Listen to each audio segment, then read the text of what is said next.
ما يميز الإسلام أنه يهتم اهتماماً واحداً بالدنيا والآخرة والفرد والمجتمع. يقول الله سبحانه وتعالى: ربنا آتنا في الدنيا حسنة وفي الآخرة حسنة وقنا عذاب النار. بالقرآن اهتديت في رحبه تحلو الحياة شوقا إلى المولى أتيت أسلمت روحي للإله قد زان لي أغلى طريق وهو الشفيع هو الرفيق يا هائما هل تستفيق وترى السعادة والنجاة قد زان لي أغلى طريق وهو الشفيع هو الرفيق يا هائما هل تستفيق وترى السعادة والنجاة.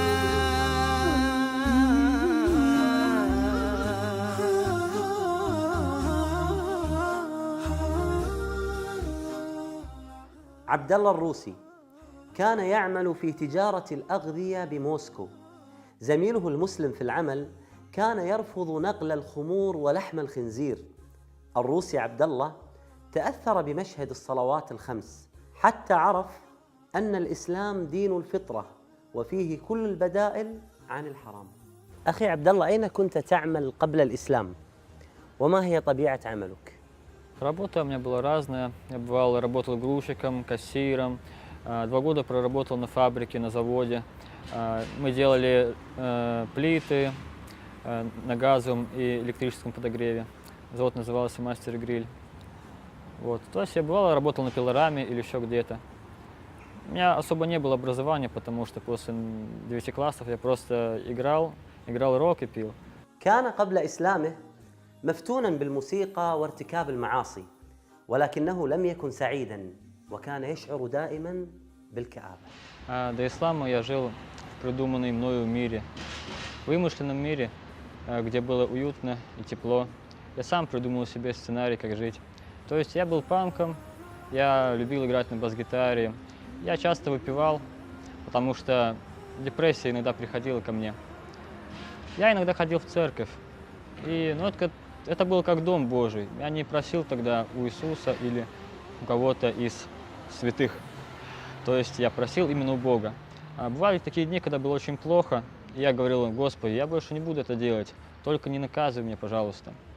يمثل المسلمون في روسيا قوة سكانية تقدر ب15% من تعداد السكان، وهم يقدرون حوالي 20 مليون مسلم. Раньше я слышал об исламе, то, что ислам — это чеченцы с автоматами, афганцы с автоматами, то есть негатив. А когда я уехал в Москву из Смоленска, чтобы поработать там, чтобы измениться, может быть, к лучшему, не знаю, что тогда было в моей голове, я познакомился с таджиками. Им было лет по 16, 3 таджика или 4. Вот. И некоторые из них молились, а один из них молился постоянно. Не пропускал ни одной молитвы. И я от него узнал ислам в первую очередь. التزام صديق عبد الله بتعاليم الدين كان سببا مباشرا في تعرفه على الإسلام، فكلما اقترب المسلمون من الإسلام كلما كانوا خير سفراء للدعوة. Но он говорил, с яркой убежденностью, то, что он это самое чувствует. И он молился на рабочем месте, несмотря на то, что ему угрожали увольнением. И говорили, что это все-таки магазин, а не мечеть. Но он все равно молился, потому что говорил, надо молиться. И директор узнал, что можно молиться дома, то есть называется намаз каза. И говорят, видишь, твои же соплеменники читают намаз дома, почему ты здесь так делаешь? Он говорит, я боюсь Аллаха, я хочу читать здесь. И иногда ему заставляли грузить водку на витрины или мясо, которое харам, типа свинины. Вот. И он говорит, я это не буду делать, пускай это делает кто-то другой. العجيب في قصة عبد الله أنه جرب الصلاة قبل إسلامه بسبب زميله في العمل. Он говорил, давай помолимся вместе. Я говорю, давай, но я тогда еще не был мусульманином. И, значит, мы становились на коврик во время работы, и он читал сура Аль-Фатиха, сура Аль-Филь. И у него была книжка, и то есть там был перевод смыслов на русский язык, и я знал перевод смыслов этой суры. Вот. И мне запомнилась эта сура, я хотел выучить. То есть я выучил сперва суру Аль-Фатиха, потом суру Аль-Филь, и потом я выучил суру Аль-Кария. Она была для меня тогда еще большой, но я старался выучить, потому что она мне очень понравилась. И уже когда я принял ислам, они стали одни из моих любимых сур. بأول مرة وقعت عليه عيوني تاليا أحسست فيه كأن سطوره فجر وعطر وقد ضم الحياة بدفتيه وقد ضم الحياة بدفتيه. الصلاة في الإسلام متاحة في كل مكان، وهذه نعمة عظيمة من الله سبحانه وتعالى. يقول النبي صلى الله عليه وآله وسلم: وجعلت لي الأرض مسجدا وطهورا. أخي عبد الله، ما هي الأمور التي أنت رأيتها بصديقك المسلم عبد القدوس وجعلتك تتأثر به؟ Человек, он был простой, то есть в общении, он был очень терпеливый по отношению к своим соотечественникам, он им говорил очень милостиво, что давайте, может быть, помолимся вместе. Ну, они находили какие-то там отмазки, что нет, не будем. Когда на него ругались директора, то есть ты плохой, ты не грузишь свинину, он нормально относился к этому. Он говорил просто: я не могу, мне религия не позволяет. Он не грубил, он проявлял терпение. Мне понравилось то, что он был всегда терпеливый и никогда не показывал высокомерие или еще что-то такое. Раньше я думал, что как бы у мусульман есть свои пророки, у нас христиан свои типа пророки. Но когда я узнал, что Иисус, он есть в Коране, то я удивился, как это так. И мне показали, там, да, есть, и вот Дева Мария тоже есть в Коране, то есть Моисей, все мои знакомые пророки, Авраам, они есть там. Просто раньше мне никто об этом не говорил, а когда я об этом узнал, то, конечно, я хотел, это изучить. Я долго не думал, как бы, взял, принял ислам. بدأت رحلته مع القرآن عندما علم أن عيسى عليه السلام مذكورا في كتاب الله سبحانه وتعالى، ولكن قلبه أشرق مع سورة القارعة، مع أنه لا يجيد اللغة العربية ولكنه كان ينطق القراءة بصعوبة. القارعة ما القارعة وما أدراك ما القارعة يوم يكون الناس كالفراش المبثوث وتكون الجبال كالعهن المنفوش فأما من ثقلت موازينه فهو في عيشة راضية وأما من خفت موازينه فأمه هاوية وما أدراك ما هي نار حامية. ماذا وجدت في هذه السورة أخي عبد الله؟ الآن في هذا الوقت نحن لا نحب شيء للخوف، لا نحب شيء لليوم القيامة، وفي القارئ هذا يوجد شيء خوف يعني، وهذا شيء جيد. القارعة هي اسم من أسماء يوم القيامة، والقرع أي الضرب الشديد، فهي تقرع القلوب وتفزعها من أهوالها. Я хотел бы сказать то, что ислам – это религия истины. То есть та религия, с которой пришел Иисус Христос и Моисей, это было, несомненно, ислам. То есть все пророки, в том числе и Сулейман, которых мы знаем, Авраам, Адам, не все были мусульманами. Просто сейчас понятие мусульманин немножко искажено. А мусульманин – это просто верующий человек, тот, который доверился воле Божьей. Вот. И, несомненно, если вы читаете Коран, хотя бы переводы смыслов на вашем доступном языке, вы поймете, что это книга от Бога.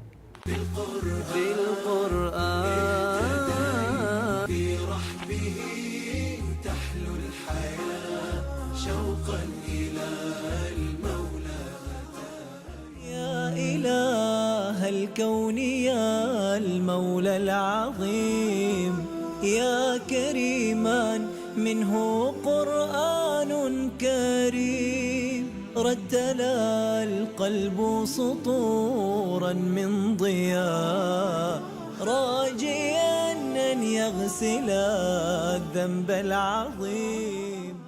أنت قرأت أخي عبد الله قبل إسلامك كتاب عن شروط الصلاة، ما الذي أعجبك في هذا الكتاب وجعلك تدخل مباشرة إلى الإسلام؟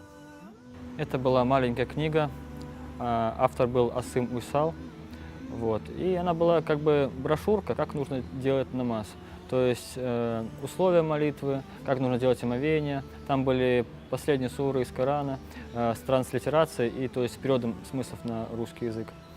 Я с ней ознакомился, вот, и некоторые суры выучил по этой книге, принял ислам, альхамдулилля. وهناك لحظة لا تنسى في حياتك وهي لحظة النطق بكلمة التوحيد. حدثني بالتفصيل عن هذه اللحظات. Я сказал эти слова в мечети, и я забоялся. Я думал, что люди, они зарежут меня после этого. Я думал, что это некий спектакль, и что они разыграли это для меня, посмеяться, поглумиться. Вот я русский дурачок, Иванушка пришел. Я испугался, я хотел бежать, но я подумал, как же я буду бежать, это же стыдно. Ведь я нахожусь все-таки в Доме Божьем, все люди на меня смотрят. Я думаю, ладно, я помолюсь вместе с ними. И через некоторое время был комат. И мы встали на молитву. И после молитвы мои сомнения рассеялись, то есть все было хорошо. أنا هو رجل جيد رائع صالح ومتقٍ وهو حريص في الدين جدا يعني هو حريص أن يتعلم علم الدين وأن يعلمها كما ورد في الحديث خيركم من تعلم القرآن وعلمه وهو حريص أن يعمل بهذا الحديث. أخي عبد الله، ماذا كانت ردة فعل والديك وأصحابك والمقربين منك عندما علموا بإسلامك؟ أبي وأمي هم في طلاق وأبي لا يريد كلام معي كثير وأمي هي يعني أنثى جيدة تمام أنت لا تشرب فودكا هذا جيد تمام. هي سيدة. هكذا تقول. Да. После того, как я принял ислам, я почувствовал себя непорочным детем. То есть настолько чистым и свободным, легким, невозможно описать словами, это нужно просто почувствовать. Если спросят у человека, который летал на Луну, как там было, что бы он ни сказал, вы не поймете, потому что если вы не были там, как он, вы не поймете. Ну, это непередаваемо, примерно как маленький мальчик был.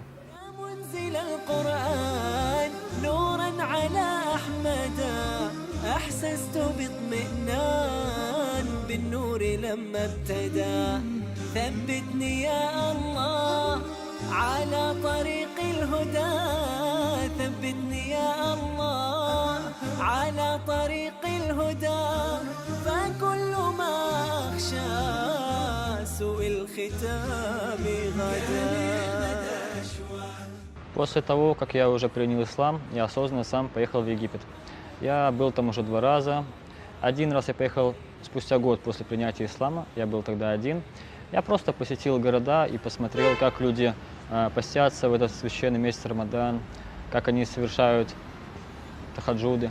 Я был в Мансуре, Мадинат Мансура, я там был на Итикафе, в масджиде Ат-Таухид, и делал там тахаджуды ночные на Рамадан. А второй раз уже, когда я уже был женат, мы поехали с женой. Мы посетили очень много городов. Эти удивительные люди, они такие простые и добрые мусульмане, египтяне. Больше всего мне понравился город Марс-Матрух. Там очень хорошие люди, как и везде, как во всем Египте. Ну вот, было как. Я жил, я думал, что я свободный, но не было чувства чего-то.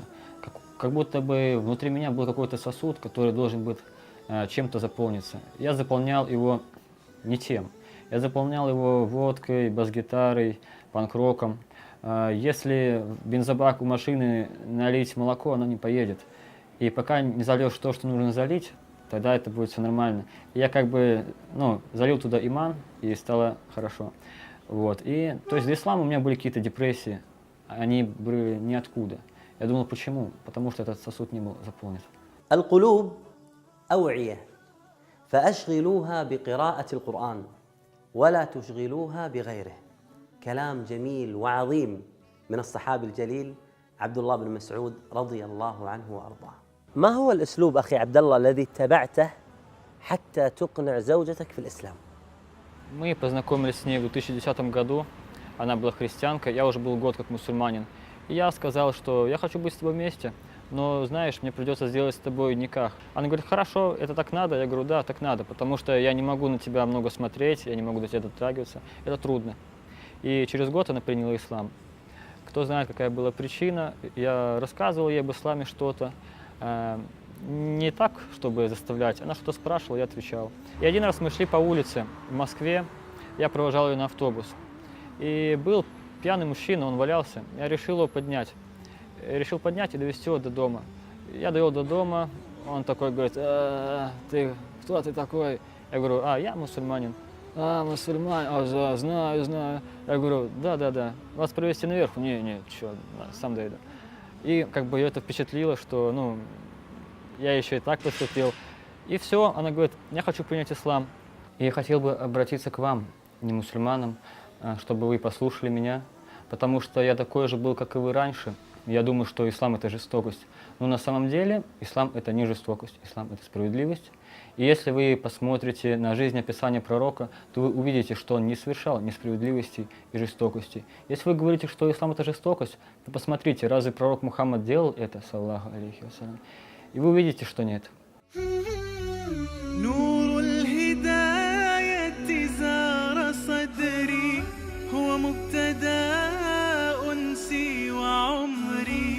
فعزمت للرحمن أمري وعلى خطاطها مشيت يا نفحة القرآن فوحي عطرا على قلبي وروحي يا بلسما يطوي جروحي لولا الهداية ما ارتويت. إذا اقتنى الإنسان آلة ثمينة فمن الذكاء أن يتبع تعليمات صانع هذه الآلة، ولله سبحانه وتعالى المثل الأعلى. وهذا كتاب أنزلناه مبارك فاتبعوه واتقوا لعلكم ترحمون.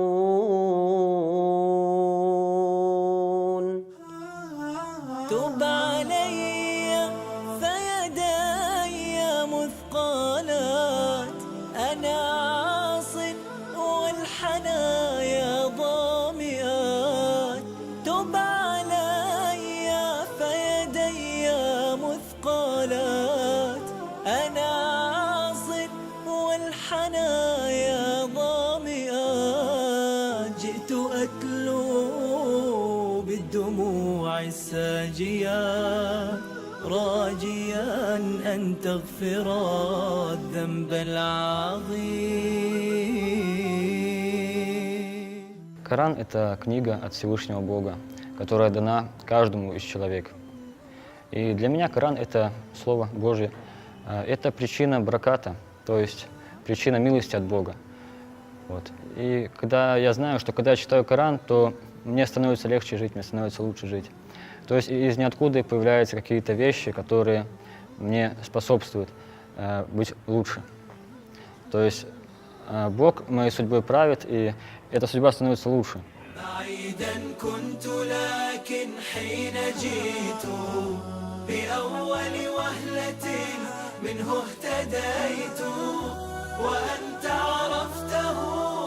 كنت طفلا لماذا قلب بعض الناس ميت لماذا قلب بعض الناس ميت. عتابي أمة القرآن حب بكم فالهجر للقرآن ذنب. سيشكون الرسول غدا أنا أرضى غدا ماذا نقول وما نجيب. عتابي أمة القرآن حب بكم فالهجر للقرآن ذنب. سيشكون الرسول غدا أنا